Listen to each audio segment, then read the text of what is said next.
Thanks for tuning in. Let's talk. Welcome to the sixth episode. I'm your host, Elena Lau, real estate broker and CEO of Union Real Estate. On today's episode, I would like to talk about the update of the housing market for the greater Boston area.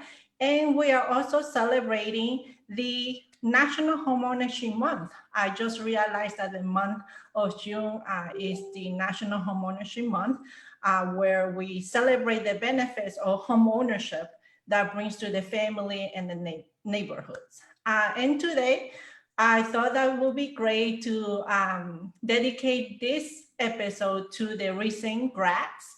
And I had invited Chen,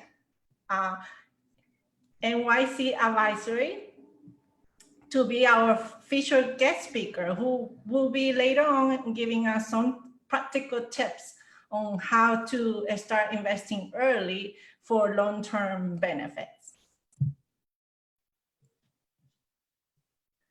So what we see for this second week of June is an increase on the homes that has been pending, more specifically a 19% increase from week 1 of June for the single family. For the condominium, we're seeing a 7% increase week over week in terms of number of pending sales. In terms of price for both single family and the condominium market, we're seeing that the price has been pretty flat. For the single family market, compared from last year, we're seeing a decrease of about 49% on numbers of homes sold with an average stay of 43 days. And with an average price of $825,000, which is just barely a 1.2% increase year over year.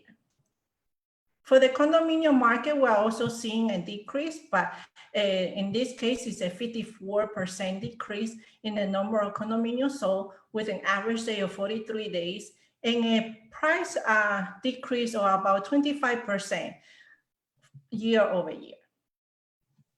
So what I had to say about this is that this is still a great time to purchase, especially when the interest rates are low.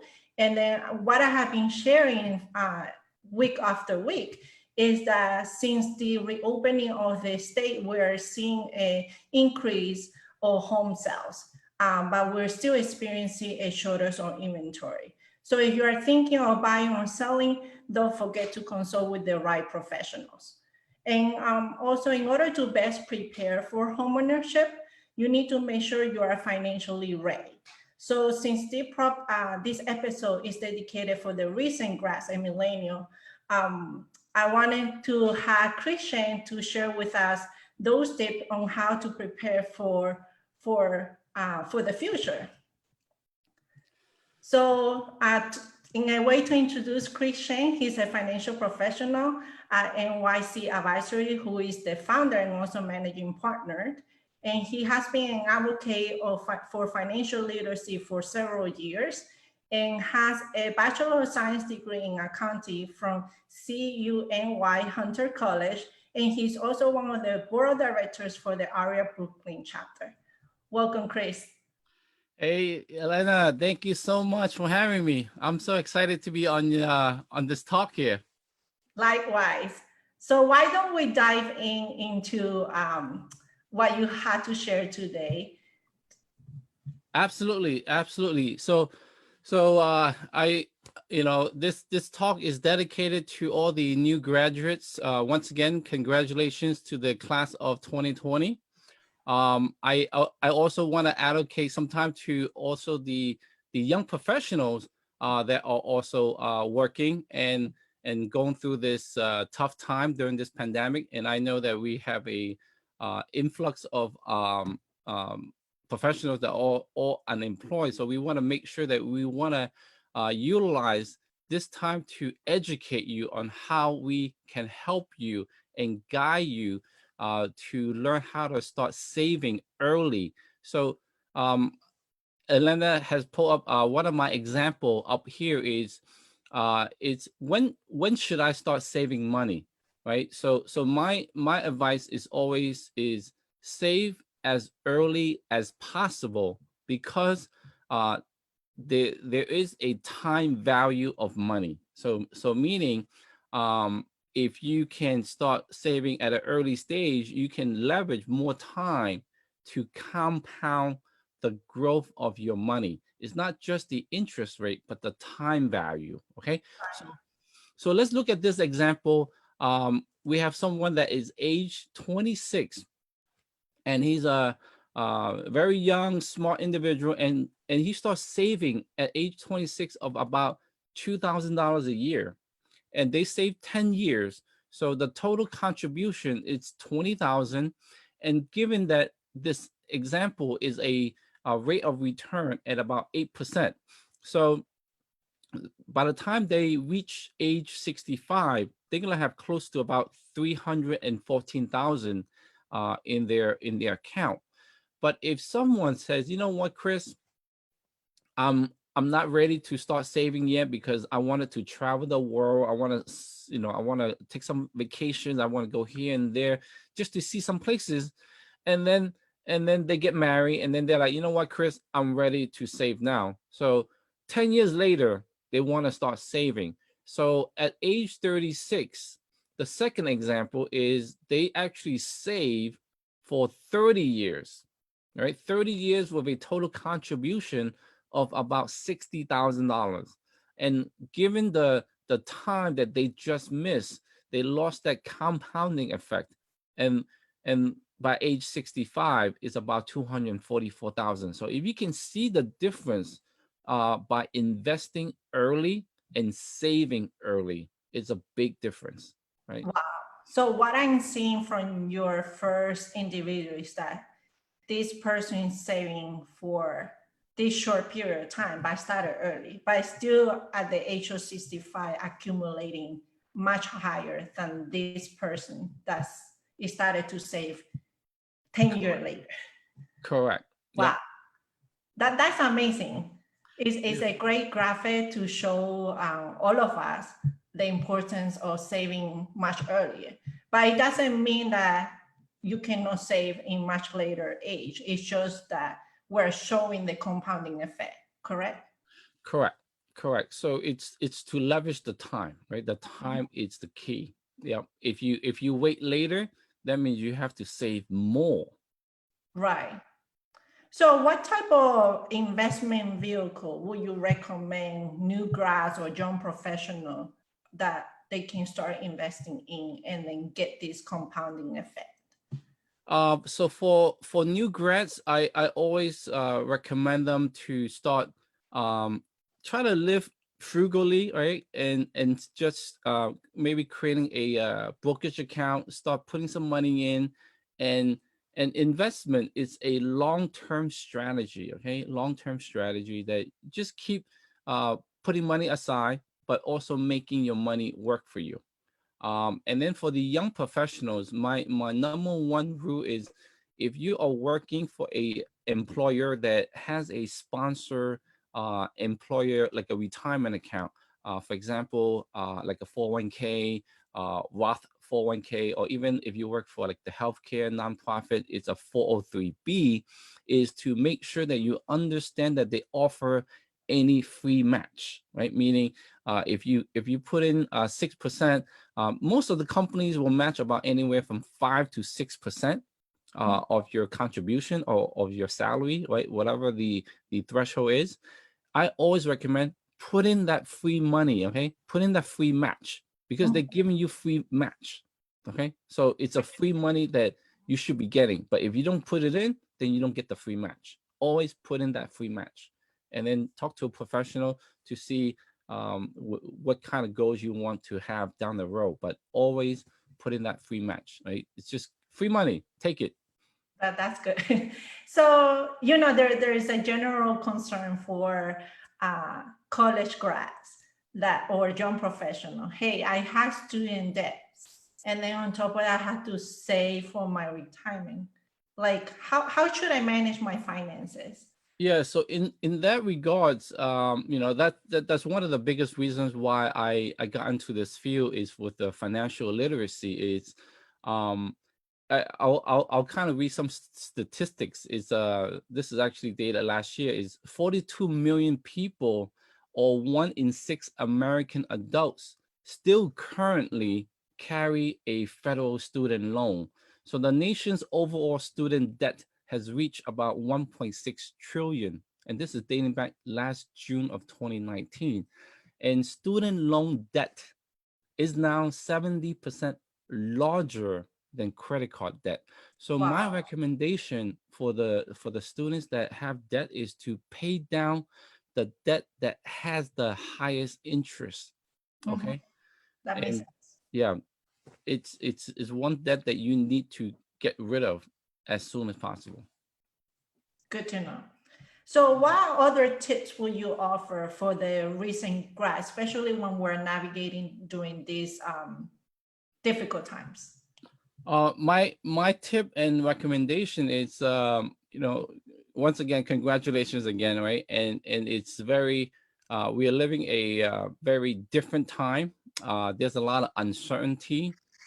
There's a huge, uh, you know, there's a huge amount of unemployment that's going on, and right now they are kind of reassessing what's going to happen again, right? So a lot of companies are holding annual meetings in late June and early July. So if I recommend is try to be proactive, right? Is continue to look for a job, but also network, right? Network with people that are related to the field that you study in, or even network with people that can um, help you and guide you in a certain direction. And then the other thing is be proactive. Also be adaptable for change, right? Maybe spend some time and learning a new skill set, or read a new book that can, you know, improve your leadership mindset. Anything that can help you. Yeah. Those are great tips. I wish I had met you before when I was graduating from college. So you also had this graph or demonstrating the high cost or waiting. You want to explain? Yes. So you know, this slide is a more like a follow-up slide to the first one that you saw. It's the first one was saving about 10 years at age 26, and then at 36 saving for 30 years. But over here we give you a nice breakdown. If you want to reach $1 million in retirement by the age of 65, if you start at age 20, you can save about $272 a month. That's granted at a annualized 7% return. So meaning if you can consistently overall get a average of 7%, your money is going to double every 10 years. So it's going to compound, it's going to double every 10 years.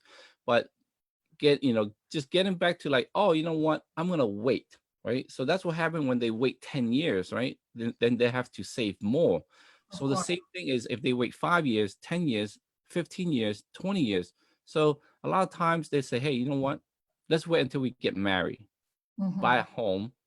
We always buy a home first, and then they can start saving.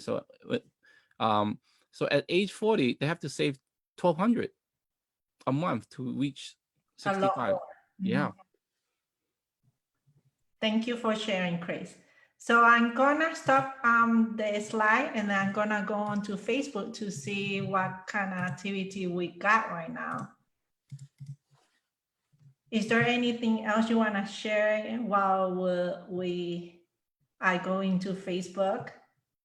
Yeah. So one thing that I always recommend is, for me, my approach is always about a tax strategy approach first, right? So I always ask most of my client is, uh, which is your highest bill, right? Which is your most expensive bill, right? Sometimes they say mortgage, sometimes they say a cable bill, cell phone bill, but the most expensive bill is our tax. Correct. The tax is one of our most expensive bill because um, we actually pay tax before we even see our money, right? That's already deducted from our paycheck. So Right. I always encourage is balance income and tax? Tax is going to go up. So right now, just something to add is we are at the lowest tax within the past 80 years, right? So with the tax reform that happened in 2018, most of us have seen a little bit more money in your paycheck, okay, because the tax has been lower. But eventually, that tax sale is going to be gone by the end of 2025. So I always encourage. So we still have about 4.5 years. Is try to save more in a tax-friendly product or solution.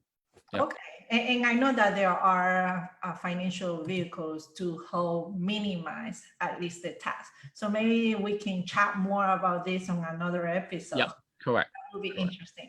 So we had a question from our audience. Martin is asking, what would you recommend to parents who have smaller kids? Should they start saving or investing for them early? Yes, yes. I always, so for me, it's the earlier the better, right? We even have clients. I even, so when I meet my clients, newly married, they don't even have kids yet. I already painted a picture down the road is start saving now for the kids' education, because it's very expensive, right? Because college goes up anywhere from 6 to 7% annually. So that's another talk, another whole topic. But the earlier the better. Yes. Okay. So are there any specific financial vehicle, or just simply start saving for them? So with the parents, especially saving for young children, there's different solutions out there. So there's the 529s. I know some folks also leverage a tax-friendly vehicle like life insurance. But what I recommend is really talk to a financial professional, because everyone's financial blueprint is unique. Because what works for your friend might not work for you. Okay, so we really need to know your financial blueprint. Then we can guide you and take you there. Okay, you might have answered this question from our audience. Jackie Medeiros is asking, also, what kind of investment for kids? And are 529 plans worth it, or save another way? So 529s are each state has their own 529 plans, right? So you really have to, there's no perfect one solution for everything.